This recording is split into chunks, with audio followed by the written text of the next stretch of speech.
धार्मिक रूपमा यहाँ पनि राम्रो छ।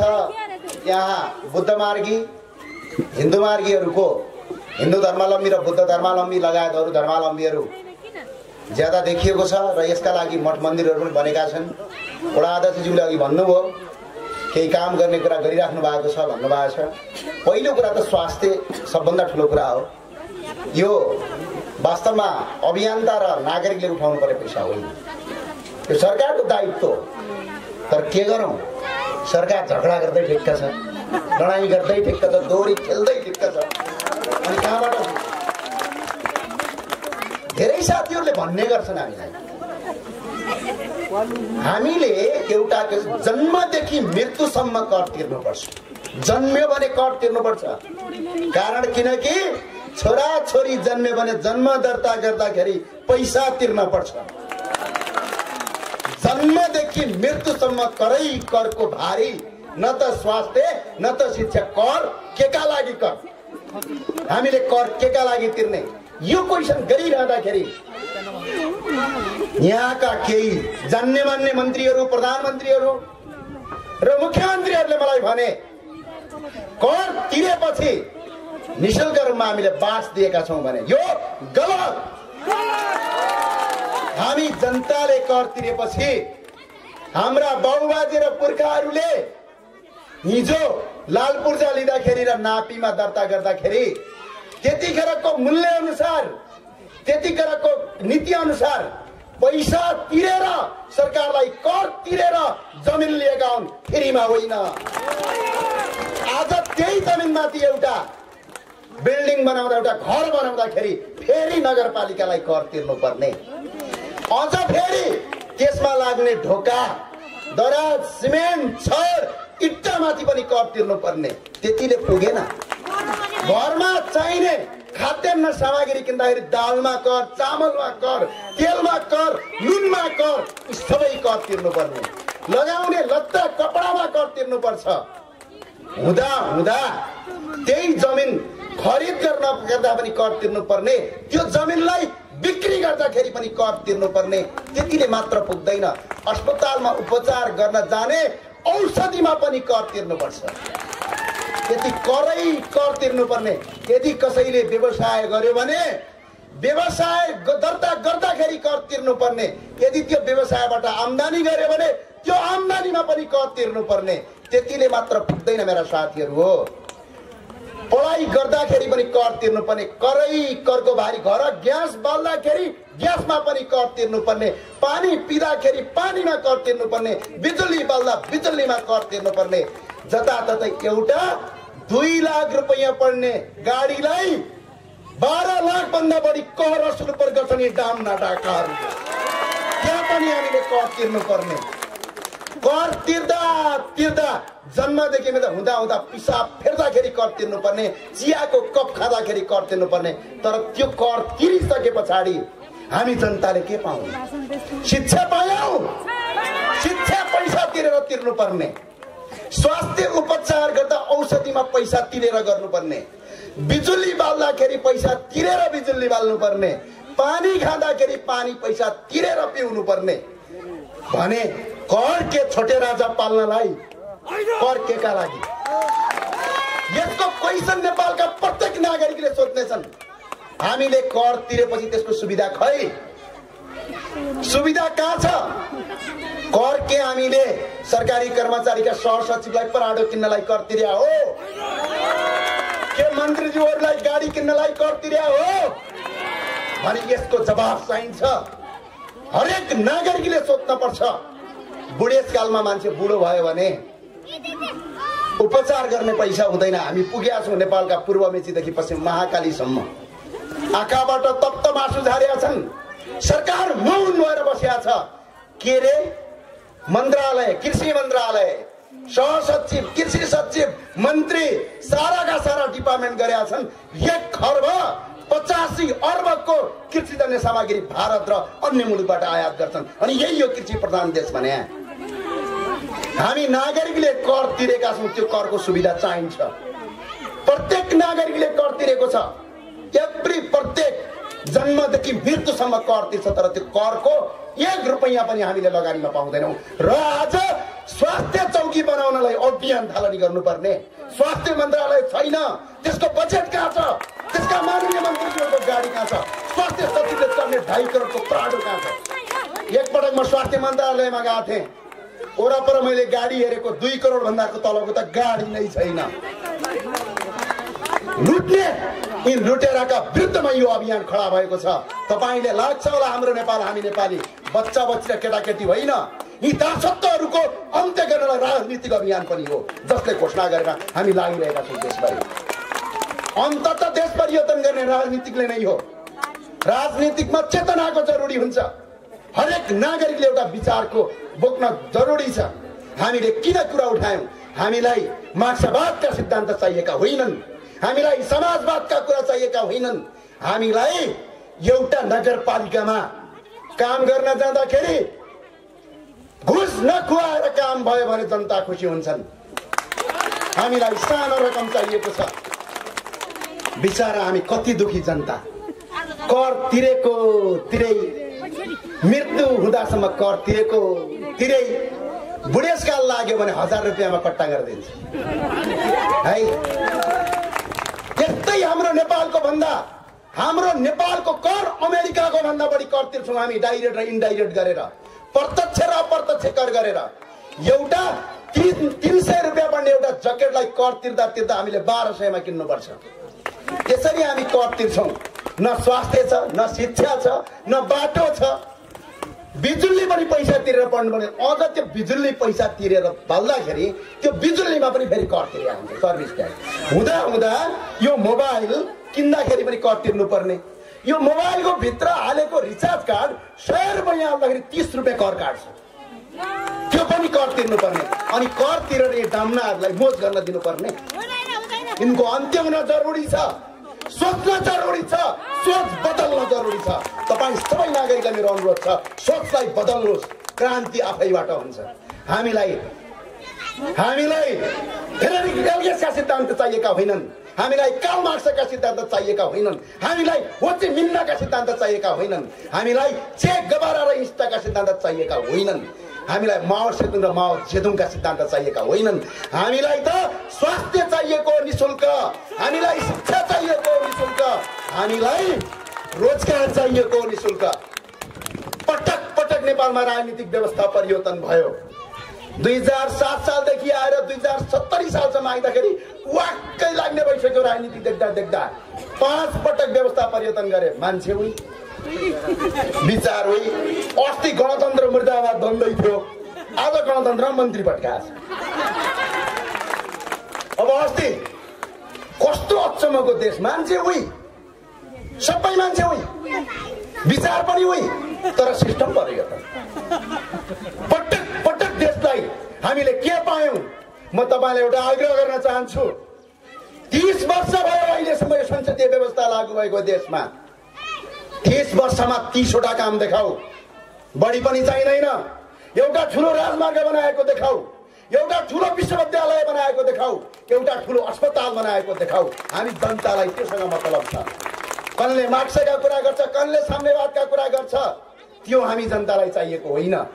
आज यो स्वास्थ्य चौकी नेपाल सरकारको स्वास्थ्य मन्त्रीले गर्नुपर्ने काम एउटा अभियन्ताले लगेर जिम्मा लगाएका छन्। यस्तो हो। बजेट कति छ?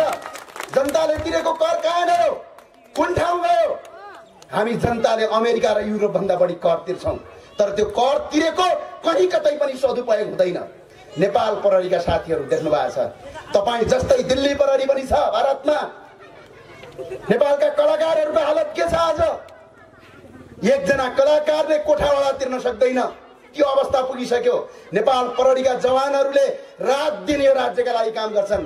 घर श्रीमतीको श्रृंगार किन्न सक्दैन, खाने कुरा किन्न सक्दैन, बच्चाको फी तिर्न सक्दैन। देशको अर्थव्यवस्था डमाडोल भइसक्यो। अझै कुर्सीको लागि लडाईँ गर्छौ।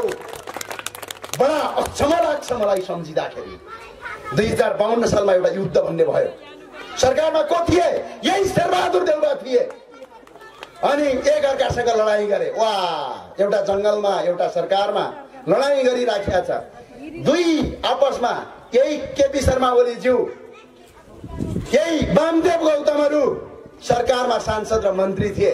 एउटाले अर्काको टाउको मूल्य तोक्यो, अर्काले अर्कोले गर्यो, आपसमा लड्दा लड्दै देशलाई 100 वर्ष पछाडि धकेले 93 खर्बको देशलाई घाटा लाग्यो। झन्डै 17,000 भन्दा बढी मान्छे मारिए। आज फेरि यी सबै फेरि मिलेर सरकार बनाए। सम्झिनुस् त 2052 देखि 2059 साल माघ 19 गतेसम्म माओवादीको जनयुद्ध सिर्फ संसदीय व्यवस्थाका विरुद्धमा थियो, राजाका विरुद्धमा थिएन। आपसमा लडे, लडाई गरे। गरिबका छोराछोरीलाई गरिब प्रहरी को हुन्छ, गरिबको छोरो हुन्छ। विनोद चौधरीको छोरो सिपाहीमा जागिर खान्छ, शर्माको छोरो खान्छ। जनमुक्ति सेना को हुन्छ? त्यही दलित समुदायको, त्यही तामाङ समुदायको, त्यही गरिबको छोरा हुन्छ। एकका गरिबको छोरा अर्को गरिबको छोरा यी टाउकेहरूले एकअर्कासँग लडाएर मारे। त्यो मारेको रगतमाथि राजनीति गरेर आज सत्ता गणतन्त्र ल्याए।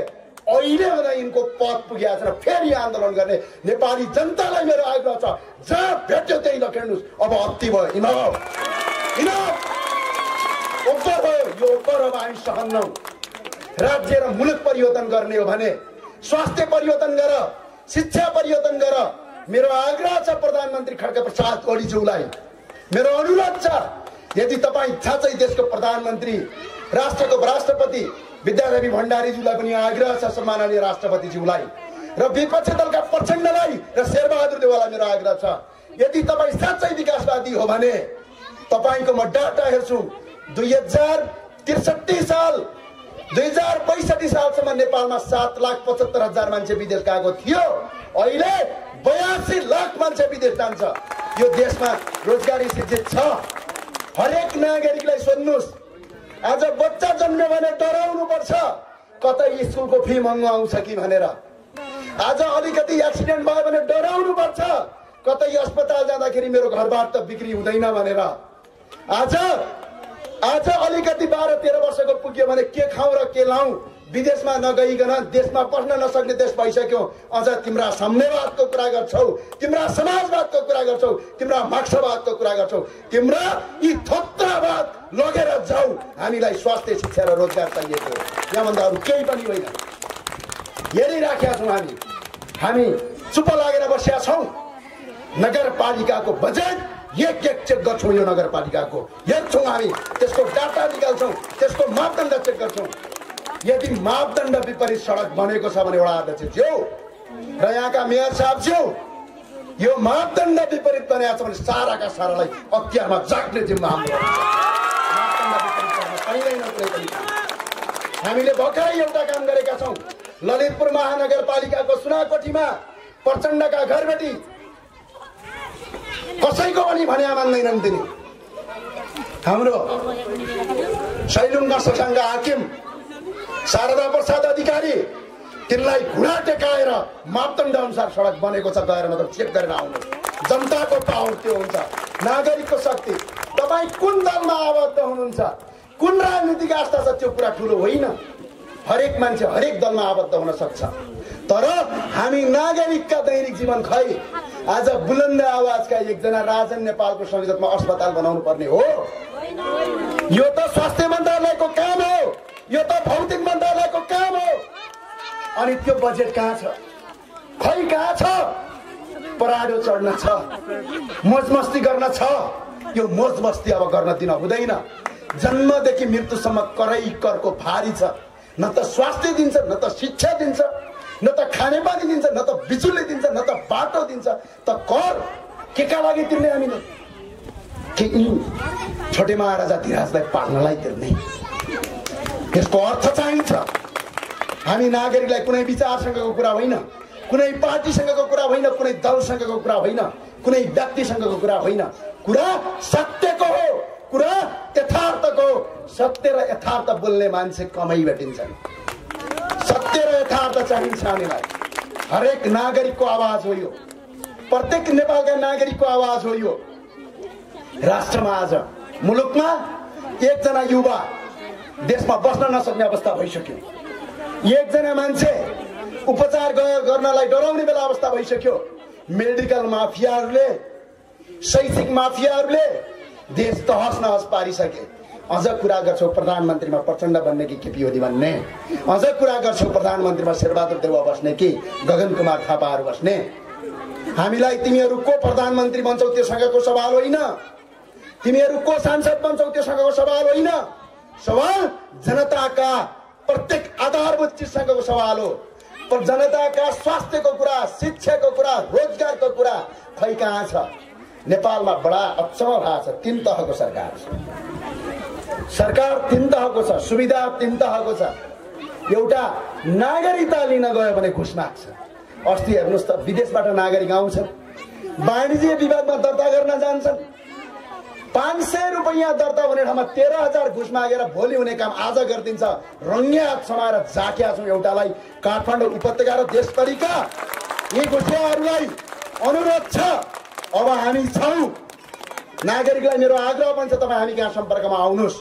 हामी यो काम, एउटा काम गर्नका लागि पनि घुस खानुपर्ने, नागरिकता लिन घुस खानुपर्ने, सरकारलाई कर तिर्न पनि घुस दिनुपर्ने, यस्तो किसिमको अवस्था छ। अझै ठुला कुरा गर्ने, हामी सँगसँगै प्रजातन्त्र सँगसँगै भर्खर बनेका देशहरू, आज सिङ्गापुरहरू, आज मलेसिया, आज दक्षिण कोरिया विश्वका सबैभन्दा धनी र शक्तिशाली देश बनिसके। आज पनि हामी, मलाई एउटा कथा याद छ, 2034 सालतिरको कथा हो। उत्तर दक्षिण कोरियामा भोकमरी लाग्दाखेरि नेपालले आर्थिक सहयोग गरेको थियो। तर आज त्यही दक्षिण कोरियामा काम गर्न हाम्रो छिमेकी टमाटर टिप्न जान्छ। त्यो किसिमको अवस्था भइसक्यो देशको। अझ तिमीहरू बातका कुरा गर्छौ। यसलाई सुधार्न जरुरी छ, सुध्रिन जरुरी छ, नागरिकका मागलाई सम्बोधन गर्न जरुरी छ। सम्झिनुहोस् त एकछिन, कस्तो अचम्म छ, बडा अचम्म लाग्छ कहिलेकाहीँ। सम्झिनुहोस् है, पहिला जग्गा लिँदाखेरि बाउबाजेले नापी गर्दाखेरि त्यतिखेरको मूल्य दर रेट काम गरेर सरकारलाई पैसा तिरेर जग्गा लाल पूजा गरेर ल्याएर आए। अब त्यही जमिनमा घर बनाउन पर्यो भने नगरपालिकालाई कर तिर्न पर्यो, त्यो जग्गा बेच्दा पनि फेरि कर तिर्न पर्यो। त्यही जग्गामा घर बनाउँदाखेरि सिमेन्ट किन्दाखेरि पनि कर तिर्नुपर्ने, छट किन्दाखेरि पनि कर तिर्नुपर्ने, झ्यालडोका हाल्दाखेरि पनि कर तिर्नुपर्ने। अब बाहिरको तपाईँले जागिर खाइहाल्नु भयो, कहीँ इन्कम ट्याक्स भनेर तपाईँले फेरि त्यसमा कर लगाइदिन्छ। टिडिएस भनेर पहिल्यै काट भन्छ, त्यसमा कर तिर्नुपर्ने। अलिकति आम्दानी भइहाल्यो त्यसमा पनि कर। कपडा किन्यो भन्सारमा भएको कर लगेर सकिसक्छ। गाडी किन गाडीमा कर, पेट्रोल किन पेट्रोलमा कर, बाइक किन बाइकमा कर, हुँदा चिया किन चियामा कर, घर चामलमा कर, दालमा कर, नुनमा कर, तेलमा कर, लाउने कपडामा कर, सबैमा कर तिरिसकेपछि हामीले के पायौँ भनेर हेर्नु पर्यो क्या। अब है सुविधाका हिसाबमा नागरिकता लिँदा घुस खुवाउनु पर्ने, पैसा तिर्नुपर्ने, कर तिर्न जाँदाखेरि पनि अझ घुस खुवाउनु पर्ने है। अनि बुढेसकाल लागेको स्वास्थ्य उपचार गराउन 1,000 रुपियाँ दिएर टार दिन्छ, अन्त 2,000 बनाएको छ होला। यस्तो अवस्था। न त शिक्षा, बिजुली किन्दाखेरि पनि पैसा हालेर किन्नु पर्ने, पानी खाँदाखेरि पैसा हालेर खानुपर्ने, भने कर केका लागि तिर्ने। यसको अन्त्य गर्न जरुरी छ। मलाई एउटा अर्को आग्रह छ, योद्धा बन्नुस् तपाईँ, सेलिब्रेटी होइन, योद्धाले मुलुक बनाउने हो।